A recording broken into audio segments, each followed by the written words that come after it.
ഇടുക്കിയിലും നല്ല കാര്യമായി മഴ പെയ്യുകയാണ്. പല പ്രദേശങ്ങളിലും കനത്ത മഴ തുടരുകയാണ്. അവിടെ ഇടുക്കിയിൽ ഇന്ന് റെഡ് അലേർട്ടാണ്, നിങ്ങൾക്കറിയാം.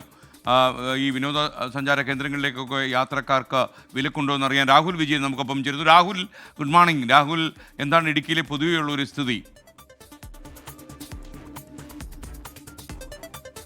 അതിതീവ്ര മഴയ്ക്ക് ഒരു ശമനമുണ്ട്. ഇടവിട്ട് പക്ഷേ ശക്തമായ മഴ പെയ്യുന്നു എന്നുള്ളതാണ് ഇടുക്കിയെ സംബന്ധിച്ച് പറയാനുള്ളത്. അതിശക്തമായ കാറ്റും വീശുന്നുണ്ട്. അതാണ് കൂടുതൽ ആശങ്ക സൃഷ്ടിക്കുന്നത്. പല സ്ഥലത്തും മരം കടപുഴകി വീണ് വലിയ തരത്തിലുള്ള ബുദ്ധിമുട്ടുകൾ ഉണ്ടായിട്ടുണ്ട്. വ്യാപകമായിട്ടുള്ള കൃഷിനാശം ഉണ്ടായിട്ടുണ്ട്. വീടുകൾക്ക് കേടുപാട് സംഭവിച്ചിട്ടുണ്ട്. വൈദ്യുതി ബന്ധം പൂർണ്ണമായിട്ടും തകരാറിലായ പല മേഖലകളുണ്ട്. അങ്ങനെ വലിയ തരത്തിലുള്ള ബുദ്ധിമുട്ട് ഈ മഴക്കാലം തുടങ്ങിയതോടുകൂടി ഉണ്ട് എന്നുള്ളതാണ് വളരെ പ്രധാനപ്പെട്ട കാര്യം. ഇന്ന് റെഡ് അലർട്ടാണ്. അതിന്റെ പശ്ചാത്തലത്തിലുള്ള മുൻകരുതലുകൾ ജില്ലാ ഭരണകൂടം സ്വീകരിച്ചിട്ടുണ്ട്. ഈ വിനോദസഞ്ചാര കേന്ദ്രങ്ങൾ പൂർണ്ണമായും അടച്ചിടണം ഇന്നും നാളെയും എന്നുള്ളതാണ് നിർദ്ദേശം നൽകിയിരിക്കുന്നത്. മാത്രമല്ല, മലയോര മേഖലയിലൂടെയുള്ള രാത്രി യാത്ര പൂർണ്ണമായിട്ടും നിരോധിച്ചിട്ടുണ്ട്. പ്രധാനമായും നേര്യമംഗലം മുതൽ മൂന്നാർ വരെയുള്ള ഭാഗത്ത് അത് ദേശീയപാത നിർമ്മാണം നടക്കുന്ന മേഖലയാണ്. അവിടെ വലിയ തരത്തിൽ മണ്ണിടിച്ചിലുണ്ടാകാൻ സാധ്യത പ്രവചിച്ചിട്ടുണ്ട്.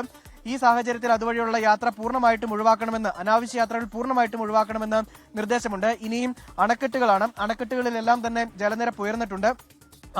ഇടുക്കി അണക്കെട്ടിൽ 2343 അടിയിലേക്ക് ജലനിരപ്പ് ഉയർന്നു. അത് ആശങ്കപ്പെടുത്തുന്ന അളവല്ല. റൂൾ കർവ് പരിധിയിലേക്ക് എത്തിയിട്ടുമില്ല.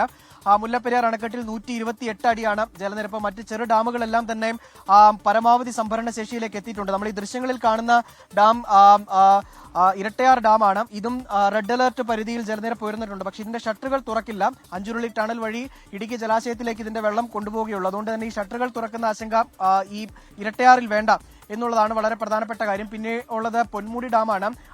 അതുപോലെ തന്നെ Kallarkutty dam, Pambla dam, Malankara dam, ഈ 4 ഡാമുകൾ ഇടുക്കി ജില്ലയിൽ തുറന്നിരിപ്പുണ്ട്. അതിൽ ഈ മലങ്കര ഡാമിന്റെ ഷട്ടറുകൾ ഒരൽപ്പം താഴ്ത്തിയിട്ടുണ്ട് എന്നുള്ളതാണ് ഇപ്പോൾ ലഭിക്കുന്ന അറിയിപ്പ്. കാരണം ഈ മൂവാറ്റുപുഴ ആറിൽ വാണിംഗ് ലെവലിനേക്കാൾ കൂടുതൽ ജലനിരപ്പ് ഉയർന്നു. ഈ പശ്ചാത്തലത്തിൽ ജലനിരപ്പ് ക്രമീകരിക്കാൻ വേണ്ടി മലങ്കര ഡാമിന്റെ ഷട്ടറുകൾ അളവ് കുറച്ചിട്ടുണ്ട് പുറത്തേക്ക് ഒഴുക്കുന്ന വെള്ളത്തിന്റെ എന്നുള്ളതാണ് ഈ ഘട്ടത്തിൽ പറയാനുള്ളത്.